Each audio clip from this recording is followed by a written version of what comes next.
Oh shit, I think we're live. Alright, this is actually the first live broadcast out there. This is actually our first live broadcast for Cars and Crypto. Brand new channel.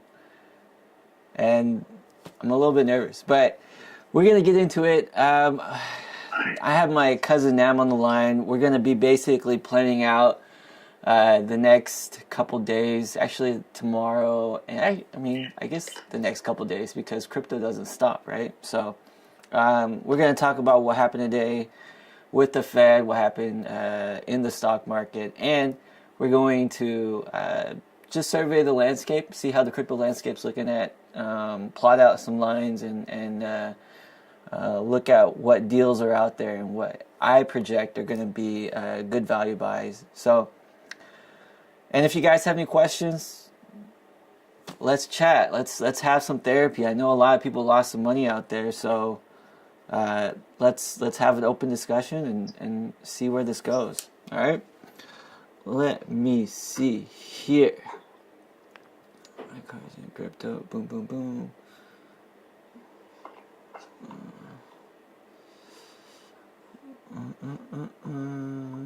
Okay.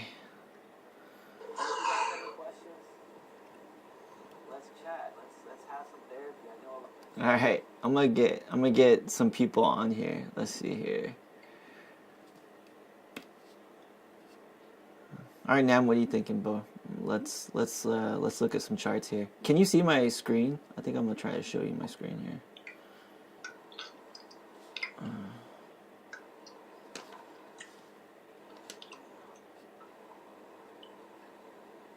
I don't think I can see your screen. Hold on.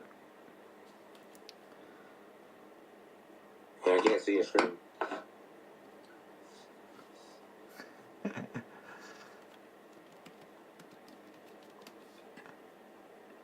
All right, here. How about you join me right there, bro? Let's do that, and then. I don't want to get on the. I don't want you to see me. All right. It's okay, buddy. It's okay. All right, so let's see here. Let's take a look at the markets. Let's see what's going on here. All right, so it's pretty crazy. So Powell talked at 1:30.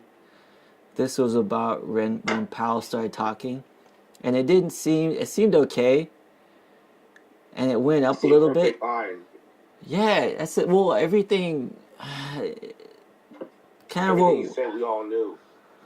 We were already talking about how the market's basically already priced in the rate hike over the last month. Like, everybody knew it was going to happen, and it didn't sound. I mean, people were hoping that it'd be like a 0.25% or 25 points, but honestly, that wasn't realistic. And it's not like he announced that the rate hike was happening right away. It is still scheduled for March, so people could still take advantage of and buy now before the rate hike. That's the thing that's crazy, is like it's like 0.5%. You know, and I know a lot of these guys, 0.5% is a lot of money, but I mean, they've been basically giving away free money for the last year. So yeah, that's why everything's been like skyrocketing. Yeah, I get it, but this is kind of the pain that we have to go through in order for us to kind of not keep building up on our debt. Like, this roller coaster ride, or this free ride, was going to end sooner or later. The fact that people expected the rates to stay low, and it makes you wonder if, like, the big market makers, maybe the large whales and institutions, were kind of sabotaging it to kind of force Powell's hand.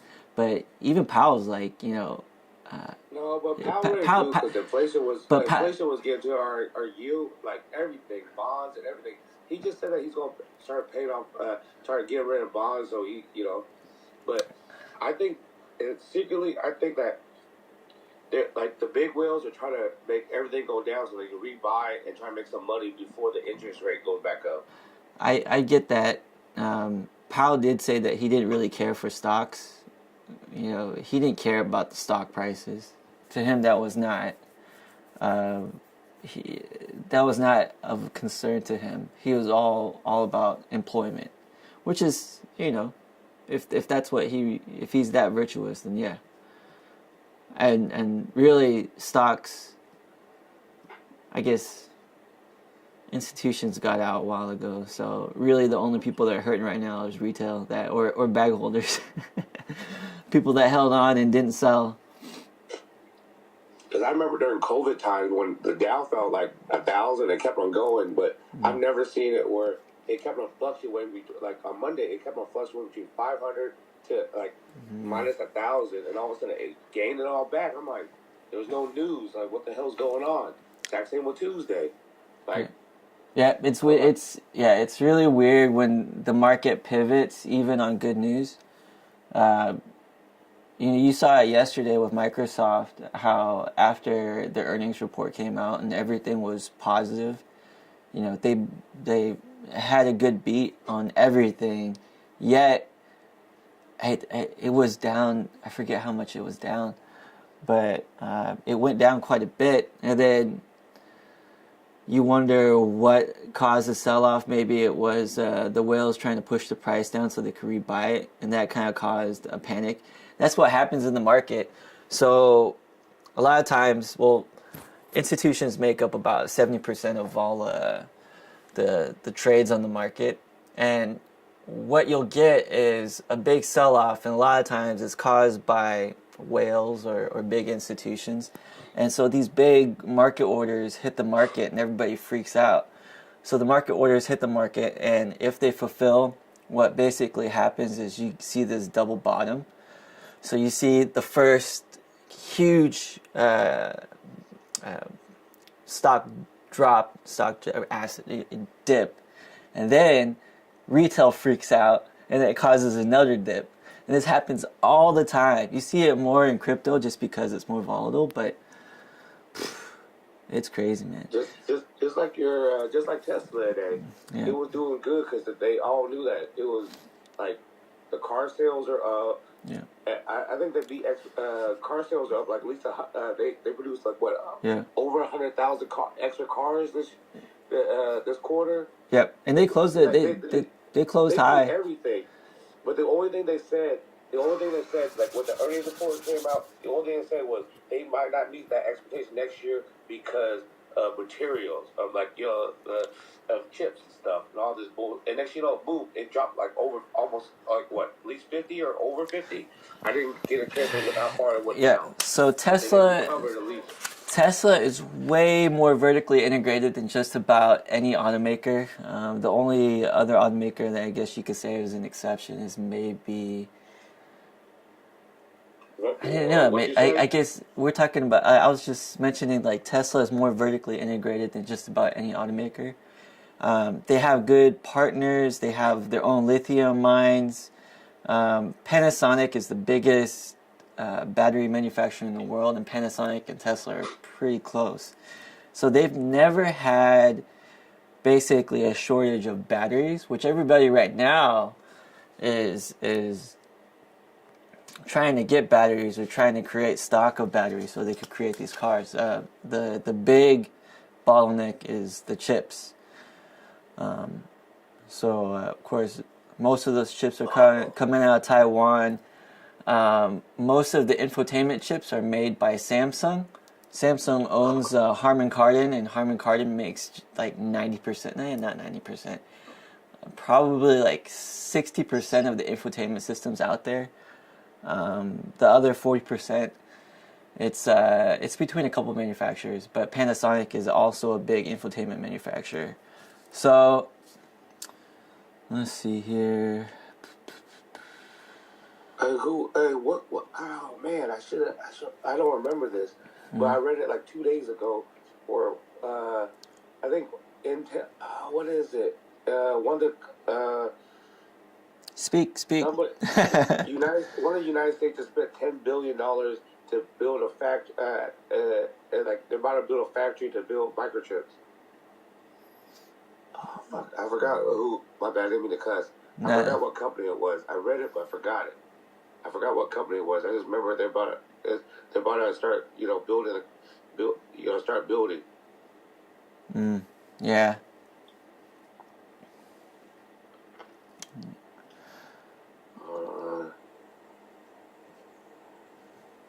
So let's see here. All right, I'm looking at Tesla. Let me look at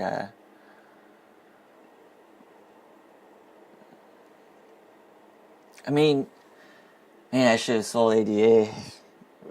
I should have sold a bunch of things before Powell talked. We're on this weird thing where anytime anything happens, the market dips.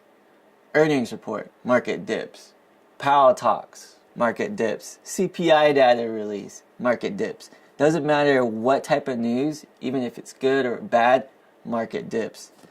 So it's almost like if the market is trending upward and some big news report's coming out, you might as well sell before the news gets published or there's a big conference because the market's gonna dip.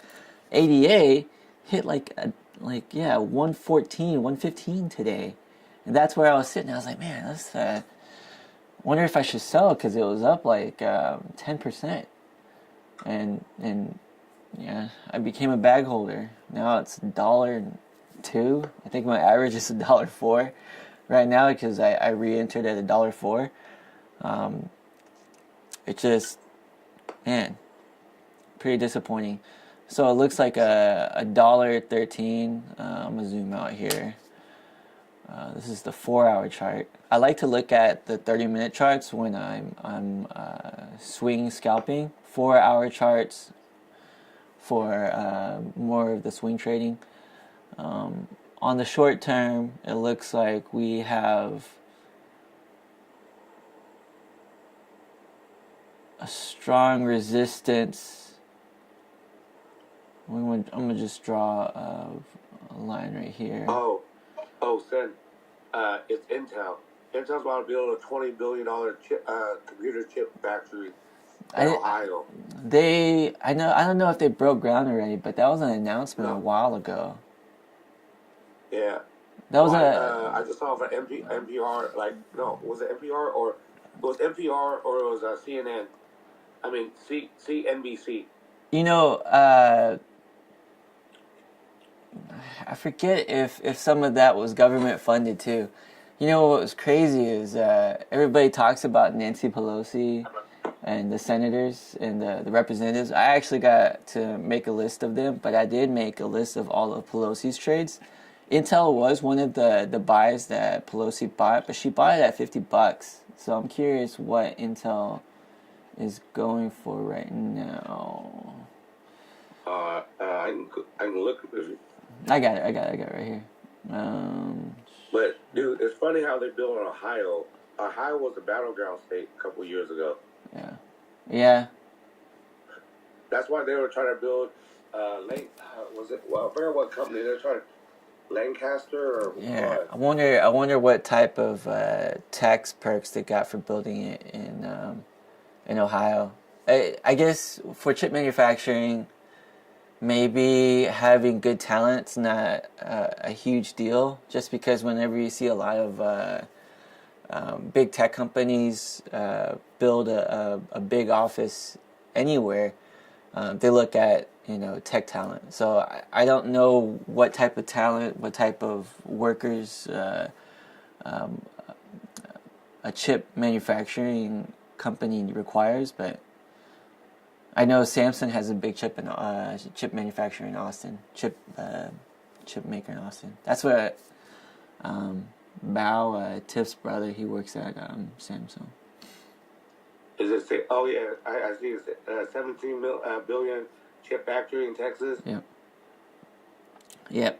You look at and they just expanded. Samsung just expanded. I think right now I don't know where Foxconn. I don't know, and it's not Foxconn. TSMC, the Taiwan Semiconductors. They're building a chip company here in the States. I don't know where. I can't remember off the top of my head, but they are building. But maybe you can answer this. Why is everybody leaning towards China for the chip for all the chips? It's not China. It's Taiwan. It's Taiwan. Yeah, Taiwan is the largest. They make like 65% of the microchips in the world. A lot of it is because they're really smart. So they decided that, you know what, we're not going to design the chips. We're just going to work on being the best fabricator. So by being the best fabricator, they don't do any of the crazy R&D to actually design and build the chips. They leave that to like Apple. Apple designed the chip, and then they manufacture. ARM manufactures it. I actually don't know. Is it ARM that manufactures Apple's chips, or Samsung? Samsung manufactures them. But that's an example. So like a lot of Taiwan Semiconductors makes the AMD chips because they have the head start right now. They can produce the smallest microchips right now. Who can? Taiwan Semiconductors. So the smaller it is, the smaller it is, the more efficient it is, and a lot of times more efficient, less power, faster. You name it. Let's see here. Man, there's still some good buys. I wonder what caused SoFi to drop so much. See, like, SoFi, I guess you could now call them a bank. Banks generally aren't good stocks. They don't perform well in recession. So I don't know if that is just people scared of the market, people scared to get into SoFi because it is a bank play. I don't know. Bro, all I see is your chin.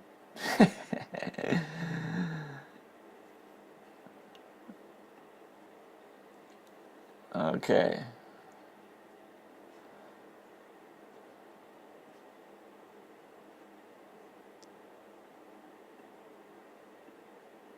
Alright, so let's see here.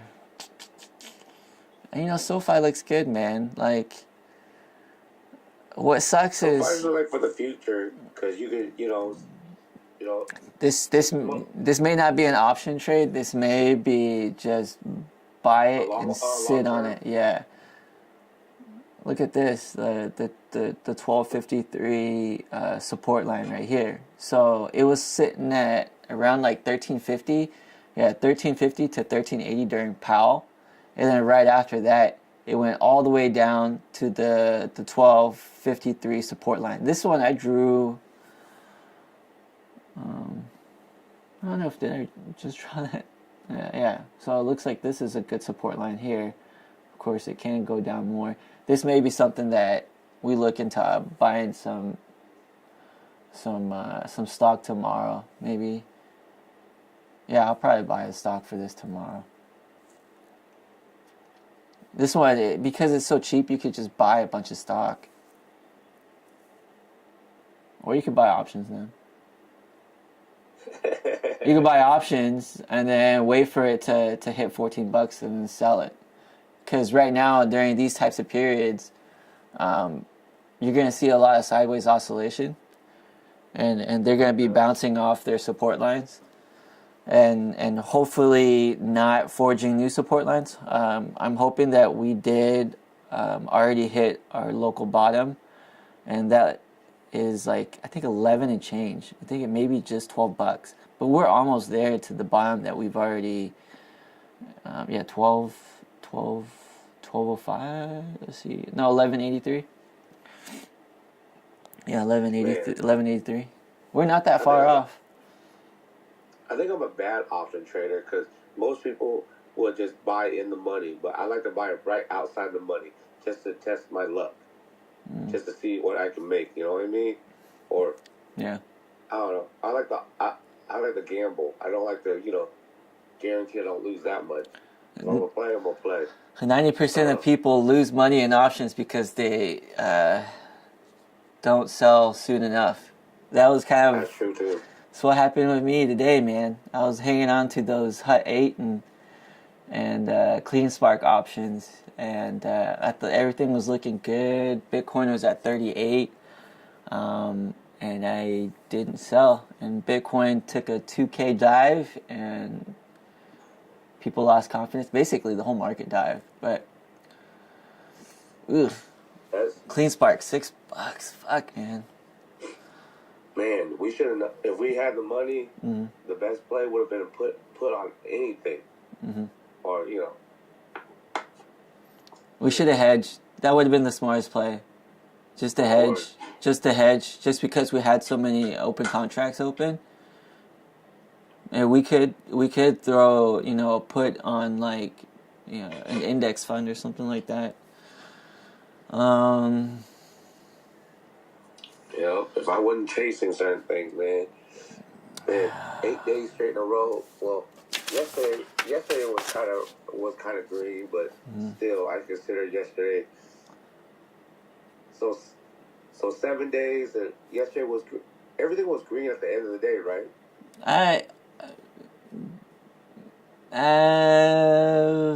Yesterday? Let's see. Let's look at yesterday. Man, I forget. I remember it started off green. And people were pretty euphoric. Here was today. I guess technically it's yesterday. Kind of we had that morning euphoria, and this is where I was like, it could be a bull trap. Just because everybody's too excited before the Fed meeting. Either people had inside information or the whales are tricking you into thinking that that the bottom's already come in and they're going to pull the rug from under you. And that's basically what happened. And yesterday we had that same kind of bull trap at the beginning of the day, and then that midday dip. And then it came back, and then we lost everything at the end of the day. And we ended the day pretty flat. It's almost like that's kind of been the pattern that's been going on for the last couple of days. Now, Bitcoin. Let's look at Bitcoin right now. Bitcoin. No one wants to pull the trigger. Max pain for Bitcoin was a couple days ago when it hit like 32.8. And it's funny because when we have a mutual friend, and whenever he's screaming, like he's screenshotting pictures of how much something's dropped, we know that may be the bottom. Because he doesn't buy. He goes, if it goes down to 20,000, I'm going to buy. And it hit 33. And I remember we had a discussion. It's like, if it hits 33, we're going to buy it 35.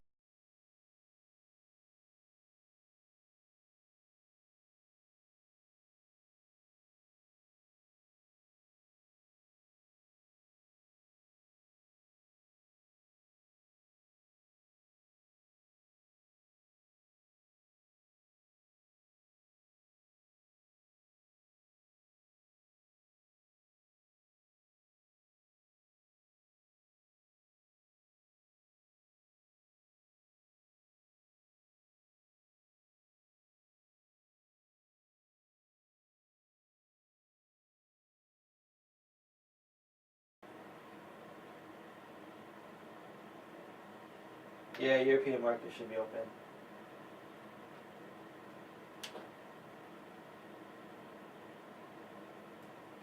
Alright. How's my audio now? It's the same now. Alright. Same as before? Yeah. Alright. So, okay. Yeah, the Japanese market opened at, I think, 9 p.m. or something like that. Hold on, like 7, 8, hold on. Maybe you're right, maybe not, because we're not daylight, hold on, we're still in daylight savings, right? Actually, no, European market hasn't opened yet. Sorry. I forget, it's midnight. Because I know back then, New Zealand used to open up, well, Gold used to open up at 5 p.m. every day, but we in daylight, so maybe 6. Hey, we're still in daylight savings, right? Yeah, until April, right? Mm. What's Yeah. daylight savings over, Sin? I don't know. I don't even pay attention to that. No, because that's how I remember when the markets open, but Look, ADA is moving up just a little bit. A lot of price action with crypto happens between like 3 and 6 a.m. For some reason, like if we're talking like bottoms for the day, usually it's right around like 5 a.m. I have no idea why it's 5 a.m. I don't know if it's because other markets are closing and people are trying to get out of their positions before their market day closes. I have no idea, but well, hold on. Let me give me a second here. I think German and London markets open around that time. is that why the price fluctuates so much around Yeah. 5 a.m.? That would make sense. They're about 5 hours. How many hours ahead? I don't remember.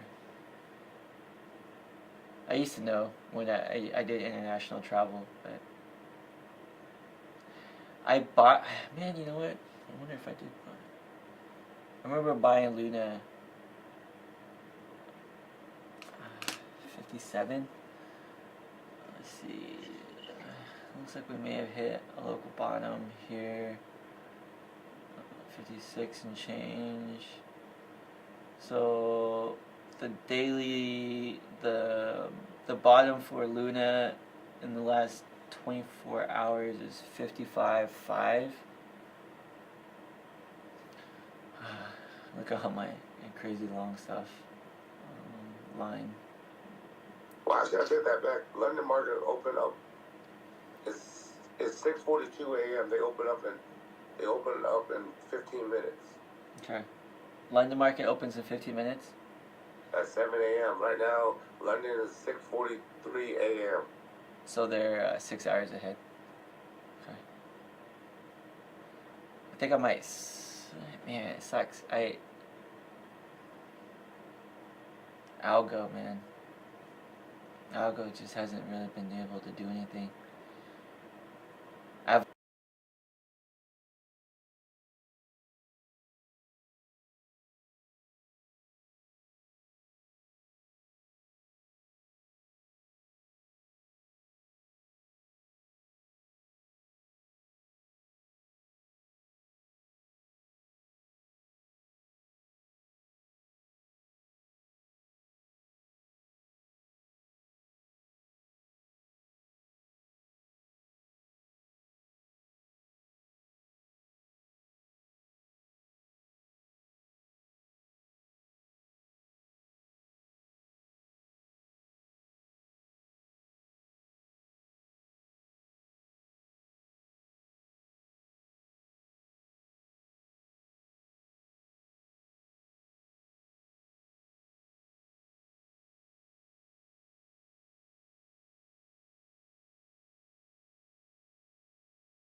get back at this. Man, this is crazy, man. Man, Avalanche was looking so good yesterday. Now it looks like it's about to downtrend even more. I'm kind of scary to get into a position with Avalanche, but I guess if I'm gonna swing it, $62 is pretty cheap. Hey, you said what time? 5 o'clock or 1 o'clock? For what? When crypto takes a like when it 5 a.m. 5 a.m. Central Standard Time.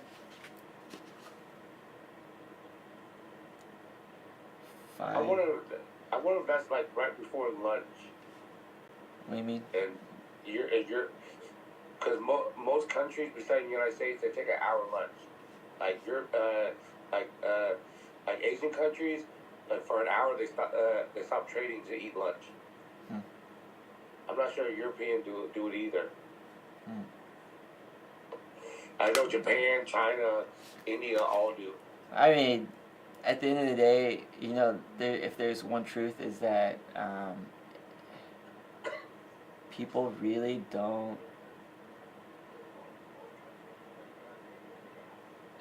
Is the United States? Everybody basically plays the United States stock market. Everybody around the world. Yes. I always like whatever happens in the United States, it affects the whole fucking world. I don't even understand why. I mean, the United States is basically the standard currency around the world, but also people have more confidence in the United States market, even though it sounds really weird, because we know how I don't want to say rigged, but how influential big institutions are on stock prices. So let me see here.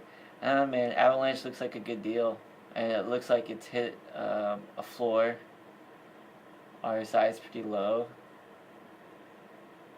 6250, and if Bitcoin looks like it may be starting to trend back up here, that could be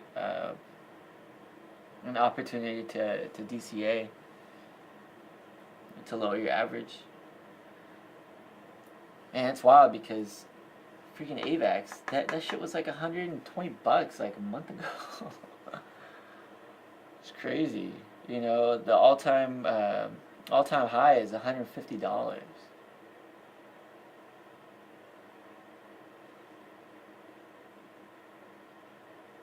ETH sideways. I mean, everything is basically a little bit sideways right now. KDA is like something that I keep telling everybody to pick up. KDA and QRDO are their price action when things are really bullish, when Bitcoin is really strong. KDA and QRDO move like crazy. We're talking this morning they were up 25% and then they ended up negative. Man, Luna's looking juicy, man. What's weird about Luna is that it hasn't been able to establish higher highs. It's been stuck in this weird channel where it's been topping off at around like $66. So I'm gonna delete this like $65 line right here. I got too many lines.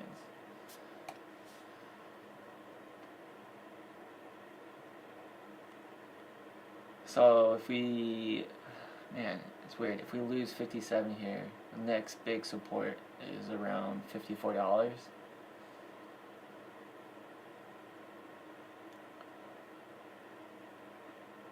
So I feel like if it gets back to 60 and it could regain 60, it's gonna head back up to $66. I'm gonna get rid of the 62. So this is kind of that channel right here. I'm gonna get rid of the 68 too. 68's been pretty common price.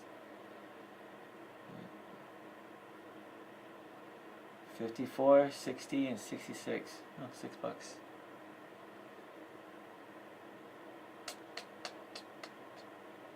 Matic back to $1.53. It went all the way up to $1.80. Should have sold. Should have sold. It's 20%, man.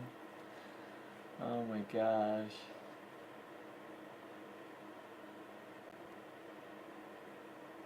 Yeah?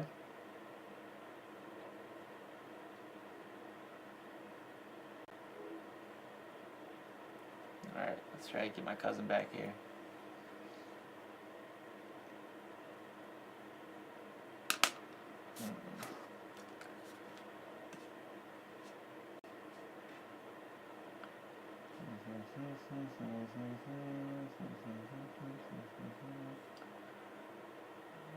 Alright.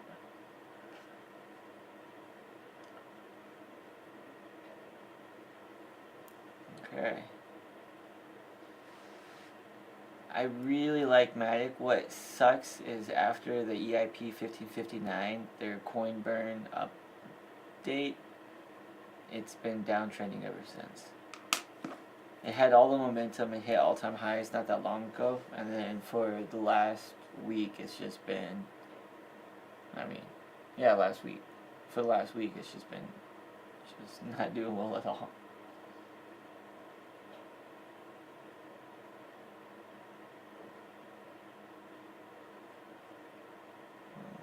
Okay, let's see here.